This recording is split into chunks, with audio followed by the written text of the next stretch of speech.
Hi hello నమస్తే welcome to మనం TV. Raghuramakrishnaraju గారు కస్టోడియల్ టార్చర్ కేసులో తనపై దాడి చేసింది ఎవరు అనేది గుర్తుపెట్టారు. మరియు మీడియా ముందుకొచ్చి A1 A2 పై విచారణ ఎప్పుడు అని కూడా ప్రశ్నిస్తున్నారు. అసలు దీనిపైన మరిన్ని అప్డేట్స్ తెలుసుకోవడానికి ప్రయత్నం చేద్దాం. ఇప్పుడు మనతో ఉన్నారు పొలిటికల్ అనలిస్ట్ అప్పసాని గారు. సార్ నమస్తే సార్. నమస్తే. సార్, రఘురామకృష్ణరాజు గారు మీడియా ముందుకొచ్చి A1 A2 మీద విచారణ ఎప్పుడు అని కూడా అడుగుతున్నారు. నెక్స్ట్ A3 గా జగన్మోహన్ రెడ్డి గారు ఉన్నారు. వీళ్ళ మీద విచారణ జరిగితే A3 లో ఉన్న జగన్మోహన్ రెడ్డి మీద ఏమైనా ప్రభావం ఉంటుందా? దీనిపైన మీ విశ్లేషణ అంటే ఏం చెప్తారు సార్? నిన్న రఘురామకృష్ణరాజు గారి మీద జరిగిన కస్టోడియల్ టార్చర్ కేసులో ఐడెంటిఫికేషన్ పీరియడ్ జరిగింది. అంటే ఆయన్ని అరెస్ట్ చేసి గుంటూరు సిఐడి కార్యాలయంలో కస్టోడియల్ టార్చర్కి గురి చేసిన సందర్భంగా తనని హత్య చేయడానికి ప్రయత్నం చేశారు అని చెప్పని ఆయన హత్యాయత్నం కేసు నమోదు చేశారు. ఆ హత్యాయత్నం కేసు నమోదు చేసిన దాంట్లో చాలా కీలకమైన ఆరోపణలు ఉన్నాయి. ఆయన ఒక సిట్టింగ్ లోక్సభ సభ్యులు. ఆయన్ని ప్రాపర్ ప్రొసీజర్ ఫాలో కాకుండా ఆయన అరెస్ట్ చేసి గుంటూరు సిఐడి కార్యాలయానికి తరలించి ఆ తరలించిన సందర్భంలో కూడా ఆయన మీద దారుణంగా కస్టోడియల్ టార్చర్కి గురి చేశారు. ఆయన అప్పటికి కొద్ది మాసాల క్రితమే బైపాస్ సర్జరీ చేయించుకొని రికవరీలో ఉన్నారు. ఆ రికవరీలో ఉన్న ఆయన మీద ఒక హెవీ వెయిట్ ఉన్న పర్సనాలిటీ, దాదాపు 100-120 కిలోలు బరువు ఉన్న వ్యక్తిని ఈయన్ని వెలికిలా పడుకోబెట్టి అతన్ని ఈయన గుండెల మీద కూర్చోబెట్టి గుండెల మీద గుద్దిచ్చారు. అంటే క్లియర్గా నన్ను హత్య చేయడానికే ప్రయత్నం చేశారు. బై గాడ్స్ గ్రేస్ నేను తప్పించుకున్నాను. వాళ్ళ దాడిలో నా ప్రాణాలు కోల్పోలేదు, కానీ నేను తీవ్ర గాయాల పాలయ్యాను అనేది ఆయన సుదీర్ఘ న్యాయ పోరాటం చేస్తూ చేస్తున్న ఆరోపణ. వాస్తవంగా ఆయనకున్న అంటే పబ్లిక్ రిప్రజెంటేటివ్గా లోక్సభ సభ్యుడిగా ఆయనకున్న హోదా, ఆయనకున్న ఆర్థిక వనరులు, ఆయనలో ఉన్న ఫైటింగ్ స్పిరిట్ ప్రాతిపదికగా ఆయన ఇష్యూను సుప్రీంకోర్టు వరకు తీసుకెళ్లగలిగారు. కానీ అదే ఒక సామాన్యుడైతే అంతగా వ్యవస్థలతోటి ఘర్షణ పడగలిగేంతటి పోరాట పటిమ ప్రదర్శించే స్థైర్యం ఉండదు. ఇక్కడ గమనించుకుంటే రఘురామకృష్ణరాజు గారిని ఆయన పుట్టినరోజు నాడు అరెస్ట్ చేశారు. వాస్తవంగా ఆ కేసులో ఎన్ని కీలక మలుపులు ఉన్నాయనంటే, ఆయన హైదరాబాద్లో ఉంటున్నారు. హైదరాబాద్లో నివాసం ఉంటున్నప్పుడు ఆంధ్రప్రదేశ్ రాష్ట్ర పోలీసులు హైదరాబాద్లో రఘురామకృష్ణరాజు గారిని అరెస్ట్ చేయాలి అని అంటే మొట్టమొదటిగా వాళ్ళు రఘురామకృష్ణరాజు గారి నివాసం ఏ పోలీస్ స్టేషన్ పరిధిలోకి వస్తుందో ఆ కన్సర్న్ పోలీస్ స్టేషన్ అప్రోచ్ అవ్వాలి. మీ పోలీస్ స్టేషన్ పరిధిలో ఉన్న సో అండ్ సో వ్యక్తిని మేము సో అండ్ సో కేసులో అరెస్ట్ చేయబోతున్నాం, మా దగ్గర ఉన్న అరెస్ట్ వారెంట్ ఇది, మీరు మాకు సహకరించండి అని చెప్పని రఘురామకృష్ణరాజు గారి నివాసం ఉండే గచ్చిబౌలి పోలీసులు మొట్టమొదటి అప్రోచ్ అవ్వాలి. గచ్చిబౌలి పోలీసుల సమక్షంలో రఘురామకృష్ణరాజు గారిని అరెస్ట్ చేయాలి. రఘురామకృష్ణరాజు గారిని అరెస్ట్ చేసిన తర్వాత మొట్టమొదట గచ్చిబౌలి పోలీస్ స్టేషన్ పరిధి ఏ కోర్టుకు వస్తుందో ఆ కోర్టులో రఘురామకృష్ణరాజు గారిని ప్రొడ్యూస్ చేయాలి. ప్రొడ్యూస్ చేసి మేము ఆంధ్రప్రదేశ్ రాష్ట్ర పోలీసులు, ఆంధ్రప్రదేశ్లో ఇతని మీద సో అండ్ సో పోలీస్ స్టేషన్లో పలానా కేసు నమోదయ్యింది, ఆ కేసు దృష్ట్యా ఇక్కడ మేము ఆయన అదుపులోకి తీసుకున్నాం, కాబట్టి ఆంధ్రప్రదేశ్ రాష్ట్రానికి తరలించడానికి మాకు ట్రాన్సిట్ వారెంట్ ఇవ్వండి అని చెప్పని కోర్టు నుంచి అనుమతి తీసుకొని అప్పుడు ఆయన అక్కడ తరలించాలి. ఈ ప్రొసీజర్ ఏది ఫాలో కాల. ఇక్కడ గచ్చిబౌలి పోలీసుని అప్రోచ్ అవ్వాల, గచ్చిబౌలి పోలీసుల సమక్షంలో అరెస్ట్ జరగల, ఎకాఏకిన ఆంధ్రప్రదేశ్ నుంచి పోలీసులు వచ్చేశారు. ఆయన పుట్టినరోజు నాడు ఆ వేడుకలు జరుపుకుంటున్న సందర్భంలో ఆయన ఇంట్లోకి జొరబడిపోయారు, ఆయన అదుపులోకి తీసుకున్నారు. మనకి ఆ వీడియో ఫుటేజ్లు ఇప్పటికీ ఉన్నాయి. బలవంతాన మ్యాన్ హ్యాండిల్ చేస్తూ ఆయన్ని ఇట్లా పుష్ చేసి ఆయన బైపాస్ సర్జరీ చేయించుకున్న ఆయన లోక్సభ సభ్యుడు, ఆయన్ని ఒక 3rd గ్రేడెడ్ అంటే ఒక క్రిమినల్ ఎలా హ్యాండిల్ చేస్తారో అలా హ్యాండిల్ చేస్తూ తీసుకెళ్ళిపోయారు. తీసుకెళ్ళింది కాక దారుణాతి దారుణంగా కస్టోడియల్ టార్చర్కి గురి చేశారు. ఆ గురి చేస్తూ దాన్ని వీడియో కాల్ ద్వారా వేరే ఎవరికో లైవ్ స్ట్రీమింగ్ ఇచ్చారు. ఈ వీటి నేపథ్యంలో పైగా ఆయనకి జరిగిన ఈ కస్టోడియల్ టార్చర్ అంశం గుంటూరు జనరల్ హాస్పిటల్కి వెళ్ళినప్పుడు జనరల్ హాస్పిటల్ డాక్టర్స్ని మేనేజ్ చేసి తప్పుడు రిపోర్ట్లు ఇప్పించారు. ఆయన మీద అసలు అటువంటి అంటే మ్యాన్ హ్యాండ్లింగ్ జరగలేదు, ఆయన మీద కస్టోడియల్ టార్చర్ జరగలేదు, ఆయన ఫుల్ హెల్దీగా ఉన్నాడు అని చెప్పని తప్పుడు రిపోర్ట్లు ఇప్పించారు. ఆయన హైకోర్టుకి వెళ్ళారు. హైకోర్టు నుంచి ఇష్యూ సుప్రీంకోర్టుకి వెళ్ళింది. సుప్రీంకోర్టు హైదరాబాద్లో ఉన్న ఆర్మీ హాస్పిటల్ డాక్టర్స్ని, అంటే ఆంధ్రప్రదేశ్ రాష్ట్రంలో కాకుండా ఆర్మీ హాస్పిటల్ డాక్టర్స్ని వెరిఫై చేసి నిర్ధారణ చేసి రిపోర్ట్ ఇవ్వమన్నారు. ఆర్మీ హాస్పిటల్ డాక్టర్స్ నిర్ధారణ చేసి ఆయన శరీరం కస్టోడియల్ టార్చర్కి గురైనట్టుగా రిపోర్ట్ ఇచ్చిన మీదట సుప్రీంకోర్టు నుంచి ఆయనకి బెయిల్ రావడం జరిగింది.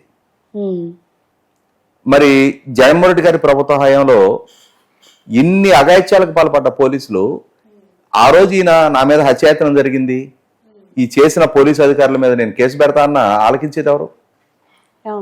అసలు ఈయన ఆంధ్రప్రదేశ్ రాష్ట్రంలోనే అడుగుపెట్టనిలా, ఆయన నియోజకవర్గానికి కూడా అడుగుపెట్టనిలా.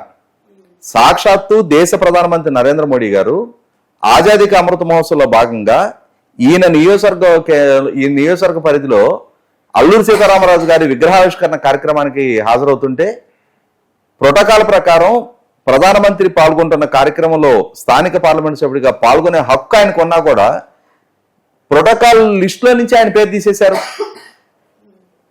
అంటే రాష్ట్ర ప్రభుత్వం అంత నిర్దయగా వ్యవహరించింది. ఇటువంటి పరిస్థితుల్లో ఆ రోజు కస్టోడియల్ టార్చర్ జరిగినప్పుడు పోలీస్ అధికారులే కాకుండా నాటి సిఐడి అడిషనల్ డీజీగా ఉన్న పివి సునీల్ కుమార్ గారి ఆంతరంగికుడిగా ఉండి ప్రస్తుతం గుడివాడ శాసనసభ్యుడు వెనుగళ్ల రాముకి సన్నిహితుడిగా చలామణవుతున్న కామేపల్లి తులసిబాబు అనే అతను ఈ కస్టోడియల్ టార్చర్లో పాల్గొన్నాడు. ప్రైవేట్ వ్యక్తి. అతను ఈయన్ని వెలుగులా పడుకోబెట్టి గుండెల మీద కూర్చొని ఈయన్ని గుద్దారుడు అనేది ఆరోపణ. ఈ ఆరోపణల మీద రీసెంట్గా ప్రకాశం ఎస్పీ దామోదర్ గారిని ఇన్వెస్టిగేటింగ్ ఆఫీసర్గా అపాయింట్ చేశారు. ఆయన ఇప్పటికే ఆ రోజు ఏఎస్పీగా ఉన్న విజయపాల్ని ఇన్వెస్టిగేటింగ్ ఆఫీసర్గా ఉండి రఘురామకృష్ణరాజు గారిని అరెస్ట్ చేసి ఈ కస్టోడియల్ టార్చర్కి గురి చేసిన అంశంలో విజయపాల్ని అరెస్ట్ చేస్తున్నారు. ఆ రోజు గుంటూరు జనరల్ హాస్పిటల్ డాక్టర్గా ఉండి ప్రభావతి తప్పుడు రిపోర్ట్లు ఇచ్చిన కేసులో ఆమె ఇప్పుడు పరారీలో ఉంది. గౌరవ హైకోర్టు ముందస్తు బెయిల్ ఇవ్వడానికి రిజెక్ట్ చేయడం జరిగింది. ఆమె ఇప్పుడు పరారీలో ఉన్నారు. ఈ సందర్భంగా అక్యూజ్ నెంబర్ 1గా ఉన్న పివి సునీల్ కుమార్ గారు, అక్యూజ్ నెంబర్ 2గా ఉన్న former intelligence chief PSR Anjaneyulu garu, accused number 3గా సాక్షాత్తు రాష్ట్ర ముఖ్యమంత్రి జగన్మోహన్ రెడ్డి గారు. జగన్మోహన్ రెడ్డి గారి ఆదేశాలతో ఇంటెలిజెన్స్ చీఫ్ పిఎస్ఆర్ ఆంజనేయులు గారి పర్యవేక్షణలో పివి సునీల్ కుమార్ గారు సిఐడి ద్వారా ఈ కార్యక్రమం మొత్తాన్ని నిర్వహించారు అని చెప్పని వీళ్ళందరి మీద కలిపి కేసు నమోదు చేశారు. అటెంప్ట్ మర్డర్ కేసు నమోదై ఉంది. విచారణ జరుగుతుంది. అక్యూజ్ నెంబర్ 4గా ఉన్న విజయపాల్ అరెస్ట్ చేశారు. అక్యూజ్ నెంబర్ 5గా ఉన్న ప్రభావతి పరారీలో ఉన్నారు. అక్యూజ్ నెంబర్ 6గా ఉన్న కామేపల్లి తులసిబాబు అరెస్ట్ అయి ఉన్నాడు. నిన్న మరి ప్రైవేట్ వ్యక్తులు కదా, మరి ఎవరిని గుర్తించరో అని చెప్పని అదే పర్సనాలిటీ ఉన్న ఇంకొక 4-5 కలిపి మేజిస్ట్రేట్ గారి ముందు ఐడెంటిఫికేషన్ పీరియడ్ నిర్వహించారు. ఈయన చాలా స్పష్టంగా తులసిబాబుని ఐడెంటిఫై చేశారు. ఇతనే నా మీద కూర్చుంది, నా ముందు మాస్క్ కట్టుకొని వచ్చాడు, తర్వాత ఆ మాస్క్ తీసేసి నేను చూశాను, మాస్క్ జారింది, ఇతను నేను గుర్తుపట్టాను అని చెప్పడం జరిగింది. ఆ సందర్భంగా చాలా కీలకమైన ప్రశ్నలు లేవనెత్తారు. మరి అక్యూజ్ నెంబర్ 4 and 6 అరెస్ట్ చేశారు. 5 పరారీలో ఉంది. 1 and 2 ఎప్పుడు అరెస్ట్ చేస్తారు? చాలా కీలకమైన ప్రశ్న అది. వాళ్ళ మీద కేసులు నమోదై ఉన్నాయి. అసలు స్క్రీన్ ప్లే కథ డైరెక్షన్ మొత్తం వాళ్ళది. వాళ్ళు ఇచ్చిన ఆదేశాలు ఏఎస్పీ విజయపాల్ ఫాలో అయ్యాడు. ఉన్నతాధికారులుగా ఉండి విభాగాలకు అధిపతులుగా ఉండి ఒకళ్ళు ఇంటెలిజెన్స్ చీఫ్గా ఉన్నారు, ఒకళ్ళు సిఐడి చీఫ్గా ఉన్నారు. వాళ్ళ దిగువ స్థాయి సిబ్బందితోటి ఈ విధమైన అకృత్యాలకు పాల్పడ్డారు. అసలు ఆదేశాలు ఇచ్చిన మాస్టర్ మైండ్స్ వాళ్ళని ఎందుకు అరెస్ట్ చేయట్లేదు? వాళ్ళని ఎందుకు విచారణకు ఇంకా పెరగట్లేదు? చాలా కీలకమైన ప్రశ్న. అదే సందర్భంలో అసలు ఆ విభాగాధిపతులకి రఘురామకృష్ణరాజు గారికి ఏమైనా వ్యక్తిగత తగాదా ఉందా? అక్కడ వైసీపీ పార్టీలో అంతర్గతంగా జగన్మోహన్ రెడ్డి గారితోటి విభేదిస్తున్న కారణంగా రఘురామకృష్ణరాజు గారి మీద జగన్మోహన్ రెడ్డి గారు కక్ష పెంచుకున్నారు. ఆయన పెంచుకున్న కక్షకి అనుగుణంగా ఆయన ఆదేశాలను పాటిస్తూ ఈ పోలీసు అధికారులు ఈ విధమైన కస్టడీ టార్చర్ గురి చేశారు ఆయన్ని. అంటే అసలు మాస్టర్ మైండ్ జగన్మోహన్ రెడ్డి గారు. దాన్ని అమలుపరిచిన వ్యక్తులు పివి సునీల్ కుమార్, పిఎస్ఆర్ ఆంజనేయులు. ఆదేశాలు పాటించి దీన్ని ఎగ్జిక్యూట్ చేసిన వ్యక్తులు విజయపాలు, డాక్టర్ ప్రభావతి. ఈ పివి సునీల్ కుమార్ కి అనుయాయుడిగా ఉన్న కారణంగా పోలీస్ డిపార్ట్మెంట్కి ఏ సంబంధం లేకపోయినా అసలు ఒక ప్రభుత్వ అధికారులు ఒక కేసులో విచారణ జరుపుతున్న సందర్భంగా ప్రైవేట్ వ్యక్తిగా ఉన్న కామేపల్లి తులసిబాబు అతను ఎలా పోలీసులతో పాటుగా ఆ విచారణ ఎదుర్కొంటున్న వ్యక్తి మీద కస్టడీ టార్చర్కి అతను ఎలా పాల్పడతాడు? అంటే అక్కడ ఏమర్థమవుతుంది? చట్టపరంగా ప్రొసీడ్ అవ్వలేదు, అన్ని వైలేషన్స్ ఉన్నాయి, ఉద్దేశపూర్వకంగా ఆయన్ని భౌతికంగా హింసించడమే లక్ష్యంగా పనిచేశారు. అటువంటప్పుడు వాళ్ళ విధులలో భాగంగా ఇది నిర్వహించినట్టు ఎట్లా భావించాలి? 100% ఇక్కడ జరిగింది ఒక సుపారీ కిరాయి హంతకులు ఎలా వ్యవహరించారో అలా వ్యవహరించారు. ఒక రౌడీ షీటర్లు ఎవరి దగ్గర డబ్బులు తీసుకొని వాళ్ళ ఆదేశించిన వ్యక్తులను ఎలా అయితే కొడతారో అలాగే వీళ్ళు కూడా వ్యవహరించారు. కాబట్టి ఇక్కడ అలా వ్యవహరించిన ఏ స్థాయి అధికారులైనా సరే కేసులు ఎదుర్కోవాల్సిందే. అలాగే అటువంటి ఆదేశాలు ఇచ్చిన జగన్మోహన్ రెడ్డి కూడా కేసు ఎదుర్కోవాల్సిందే. 100% రఘురామకృష్ణరాజు గారు డిమాండ్ చేస్తున్నది కూడా అదే సందర్భంలో ఇప్పుడు ఈ కామేపల్లి తులసిబాబు ప్రస్తుత తెలుగుదేశం పార్టీ శాసనసభ్యుడిగా ఉన్న గుడివాడ ఎమ్మెల్యే వెనిగళ్ల రాముకి సన్నిహితుడిగా ఉన్నాడు. కాబట్టి అదే అంశాన్ని కూడా ఆయన ప్రస్తావిస్తున్నారు. ఎలా వెనిగళ్ల రాము ఇతను ఎంటర్టైన్ చేస్తాడు? ఆ రోజు పివి సునీల్ కుమార్ కి అనుయాయుడిగా ఉన్న వ్యక్తిని ఆ రోజు పివి సునీల్ కుమార్ ఆదేశాలు పాటిస్తూ జగన్మోహన్ రెడ్డితో విభేదించున్న నాబోటి వాళ్ళ మీద ఇటువంటి కస్టడీ టార్చర్కి పాల్పడ్డ ఈ తులసిబాబు వంటి వాళ్ళని ఇప్పుడు ప్రజలు ఏరికోరి ఎన్నుకున్న ఈ ప్రభుత్వంలో కొనసాగుతున్న శాసనసభ్యుడు ఇవాళ వీళ్ళని ఎలా ఎంటర్టైన్ చేస్తున్నాడు అని చెప్పని ఆయన ప్రశ్నిస్తా ఉన్నారు. ఖచ్చితంగా ఇవాళ పోలీస్ డిపార్ట్మెంట్ మరింత ఫర్మ్ గా యాక్ట్ చేయాల్సిన అవసరం ఉంది.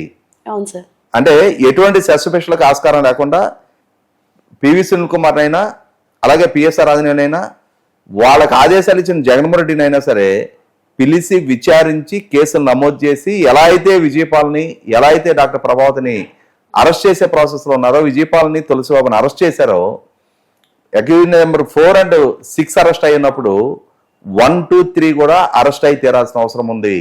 వాళ్ళని కూడా సమన్ చేసి విచారించి తీరాల్సిన బాధ్యత పోలీస్ డిపార్ట్మెంట్ మీద ఉంటది. అదే అంశాన్ని బాధితుడిగా రఘురామకృష్ణరాజు గారు 1కి 10 సార్లు రీఇటరేట్ చేస్తా ఉన్నారు. Thank you sir.